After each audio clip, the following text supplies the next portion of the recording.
पहली बार जब ऋषिकेश में आया था तो उसका कारण था भाई सुरेंद्र नेगी। जब मैंने अपने उस भाई को प्रेमचंद अग्रवाल से पिटते हुए देखा तो उस दिन मैंने मंच पे पहली बार चढ़ा और जय पहाड़ और जय पहाड़ी का नारा दिया। जो लोग वहां पे खड़े थे वो उस नारे को पचा नहीं पाए। उन्हें लगा कि ये क्या बात कर दी आज, ये कैसे हो सकता है, ये पहाड़ की और पहाड़ियों की जयकार आज तक हमने सुनी नहीं और ये कैसे हो सकता है। मैं आज भी कहता हूं इस पावन मंच को और वो 42 से ज्यादा शहीद जो हमारे हुए उनको साक्षी मानकर कि हमारे मन में किसी के लिए संकीर्णता नहीं है, हमारे मन में किसी के लिए भेदभाव नहीं है। पर जब केवल और केवल हमारे मूल निवासी समाज को सड़क पर पीटा जाता है, बहनों की अंकिता की तरह हत्या की जाती है, क्रांतिकारी भाइयों के छाती पर लात मारी जाती है, तो उस समय खून खौल उठता है कि वो पहाड़ विरोधी मानसिकता जब राज्य बन रहा था उस समय भी मुलायम ने बोला था कि उनको उत्तराखंड चाहिए, गोली मारो इनको, हाथ पैर तोड़ दो इनके। गन्ने के खेतों में उस अंधेरी रात में महिलाओं के साथ, हमारी क्रांतिकारी महिलाओं के साथ बलात्कार किए गए। बलात्कार करते हुए बोला गया तुझे उत्तराखंड चाहिए, पहाड़न तुझे उत्तराखंड चाहिए, पहाड़ी तुझे उत्तराखंड चाहिए। हमने मांगा क्या था इनसे? हम केवल अपने अधिकार के लिए गए थे। आज भी केवल और केवल यदि हम लड़ रहे हैं तो अधिकार के लिए लड़ रहे हैं। और तब मुलायम का दौर था। आज मुलायम की मानसिकता कभी पुलिस की वर्दी में, कभी किसी अफसरशाही में, कभी भाजपा कांग्रेस के बड़े नेताओं में दिखती है। पर यह बता देता हूं, जब जब मुलायम की मानसिकता हमारे पहाड़ी समाज को कुचलने का काम करेगी, तब तब इस भूमि से दिवाकर भट्ट का जन्म होगा, इस भूमि से काशी श्रृंगेरी का जन्म होगा, इंद्रमणि बडूनी का जन्म होगा। वो मानसिकता भले ही हमारा प्रधान ना हो, प्रधानमंत्री ना हो, पर हम जान निछावर करते हैं इस पहाड़ी समाज पर। आज जो ये ढोल की ताल बज रही है, जो मसक बीन की आवाज सुनाई दे रही है, जो सर पे टोपी फतोली, परांदे, नथुली, पिछोड़ी जो ये दिख रहा है, इससे ये प्रतीत हो रहा है कि पहाड़ी समाज की चेतना अब जागरूक हो चुकी है।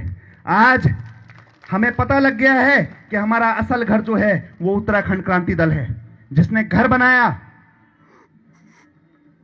आज हम देख रहे हैं पूरे प्रदेश में उत्तराखंड क्रांति दल की स्वीकार्यता बढ़ रही है। चाहे वो रवाई की घाटी हो, चाहे जौनसार हो, चाहे चमोली हो, चाहे रुद्रप्रयाग हो, चाहे केदारनाथ हो, सब जगह से स्वीकार्यता बढ़ रही है। और इसी स्वीकार्यता को आगे लेते हुए हमारे केंद्रीय उपाध्यक्ष कुलदीप रावत जी भी आपके बीच में पहुंच चुके हैं। इनका भी जोरदार स्वागत होना चाहिए। ये लैंसडाउन विधानसभा क्षेत्र से आते हैं, इनका भी जोरदार स्वागत होना चाहिए। केंद्रीय उपाध्यक्ष हैं हमारे युवा प्रकोष्ठ में। जय पहाड़, जय पहाड़, उत्तराखंड क्रांति दल जिंदाबाद, उत्तराखंड क्रांति दल जिंदाबाद, जय उत्तराखंड, जय उत्तराखंड।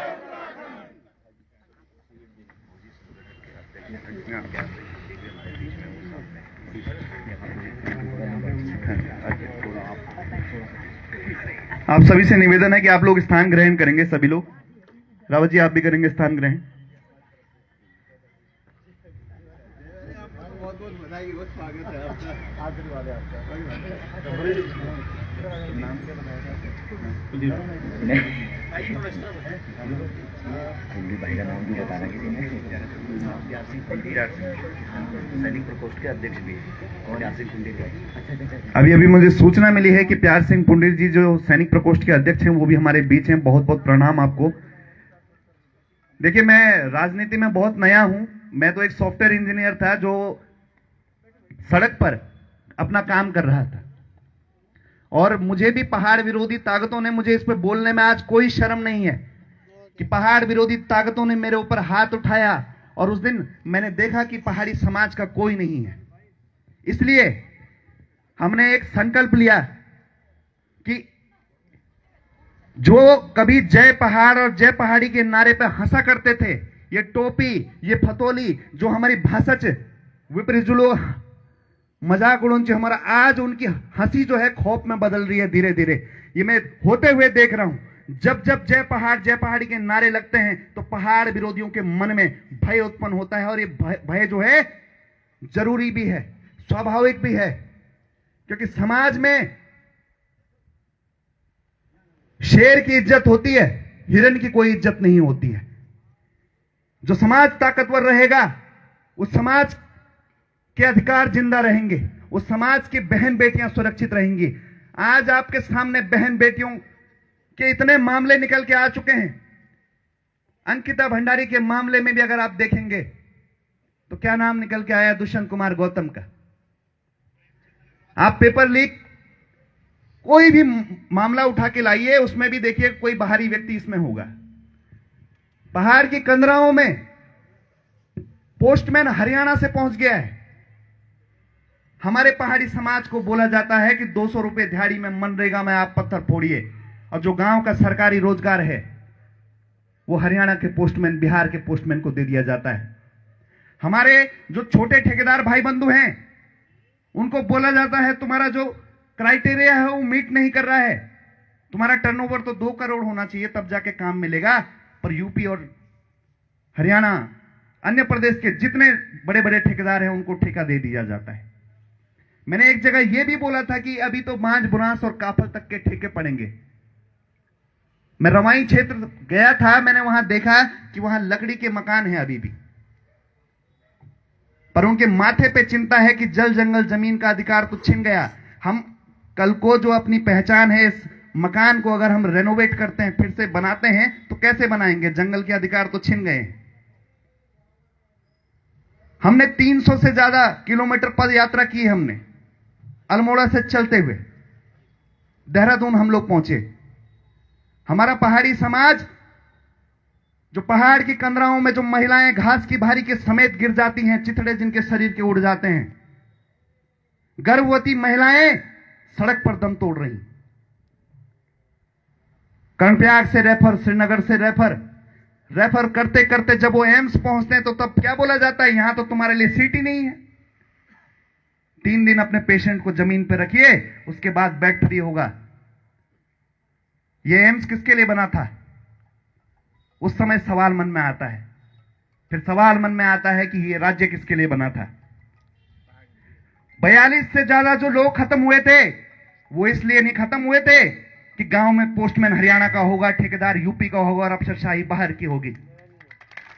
बहनों का हाल अंकिता जैसा होगा और हमारे क्रांतिकारी भाई सीताराम राणा कोटी की छाती में लात मारने वाला कोई बाहर का व्यक्ति होगा। मैं फिर से कह रहा हूं, मैं किसी जाति समाज की बात नहीं कर रहा हूं, पर हर बार एक ही समाज के लोग क्यों निकल के आ रहे हैं सामने? वो छाती में मारने वाला नेगी क्यों नहीं था, रावत क्यों नहीं था? जब भी मुझे गिरफ्तार करने वाला भी एक व्यक्ति बाहर का, हमसे भिड़ने वाला भी एक व्यक्ति बाहर का। पर मुझे इस बात की खुशी है कि आज मैं उस विधायक के क्षेत्र में हूं जिसने हमारे पहाड़ी समाज को सड़क पर पीटा था, और मैं ललकार के कहता हूं, पाई पाई का हिसाब होगा, पाई पाई का, एक एक चीज का हिसाब होगा। जितना दमन हमने झेला है ना 25 वर्षों से हमारी विचारधारा ने, इतना तुम 5 दिन का दमन नहीं झेल पाओगे। आज सब कुछ तुम्हारा, संसाधन तुम्हारे, पुलिस तुम्हारी, कोर्ट तुम्हारे, सब कुछ तुम्हारे।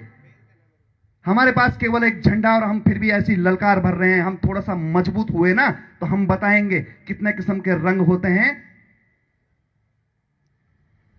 और कैसे कैसे व्यवहार होते हैं। आज इतने लोग इस संख्या में अगर उत्तराखंड क्रांति दल के साथ खड़े हैं तो यह साफ संदेश है कि 2027 में हम लोग सरकार बनाने जा रहे हैं। अभी भी लोगों को लगता होगा कि तुम्हारे पास क्या है, तुम कैसे जीतेंगे। हम कोदा झंगोरा वाले हैं, हम जीतेंगे, हम जीतेंगे। रणसिंह बंकोरे वाले हैं, हम जीतेंगे, हम जीतेंगे। अरे डोर थाकुली वाले हैं, मंडाल लगाने वाले हैं, बगडवाल नचाने वाले हैं, इस संस्कृति के रखवाले हैं, हम जीतेंगे, हम जीतेंगे। तिलूसी हिम्मत वाले हैं, माधोसा लड़ने वाले हैं, हम कर्णावती के भाले हैं, अरे नाक काटने वाले हैं, हम जीते हैं, हम जीतेंगे, हम जीते हैं, हम जीतेंगे। इन्हें लगता है कि इनके साथ क्या है। मैंने इस चीज का आभास किया है कि मेरे साथ भूमि का भूमियाल चलता है। जब जब मैंने उसे पुकारा है, वो मेरी रक्षा के लिए खड़ा हुआ है। इस बात का आभास मैंने किया है। और जिस दिन, अभी तो हम केवल जय पहाड़ी के नारे के साथ सड़कों पर निकल रहे हैं। अभी तो हम देवी देवताओं के निशान यात्रा निकालेंगे। अभी हम डोलियां निकालेंगे, मां सुरकंडा की भी, गुलजू महाराज की भी, मासूम महाराज की भी। फिर देखते हैं हमारे देवता बड़े कि तुम्हारा अहंकार बड़ा। हम इस देवतुल्य संस्कृति को बचाने के लिए, पहाड़ियों के अधिकार को सुरक्षित करने के लिए, केवल और केवल अपने अधिकार, अपनी संस्कृति, अपनी भाषा बोली तो सुरक्षित करना वास्ते हम लोग लड़ने गया। हमारी किसी से कोई दुश्मनी नहीं है। आप व्यक्तिगत आशीष नेगी का विरोध कर सकते हैं, आप उत्तराखंड क्रांति दल का भी विरोध कर सकते हैं, पर अगर आप पहाड़ का विरोध करेंगे, उत्तराखंड का विरोध करेंगे, तो ये दावे से कहता हूं कहीं का नहीं छोड़ेंगे, कहीं का नहीं छोड़ेंगे। जय पहाड़, जय पहाड़, पहाड़ी एकता जिंदाबाद, पहाड़ी एकता जिंदाबाद। उत्तराखंड के शहीद अमर रहे, स्वर्गीय इंद्रमणि बडूनी अमर रहे, स्वर्गीय दिवाकर भट्ट जी अमर रहे, स्वर्गीय बिपिन चंद्र त्रिपाठी अमर रहे, उत्तराखंड के शहीद अमर रहे। जय उत्तराखंड, जय उत्तराखंड, जय उत्तराखंड। बहुत बहुत धन्यवाद, आप सभी ने समय दिया। बहुत बहुत धन्यवाद। धन्यवाद नेगी जी।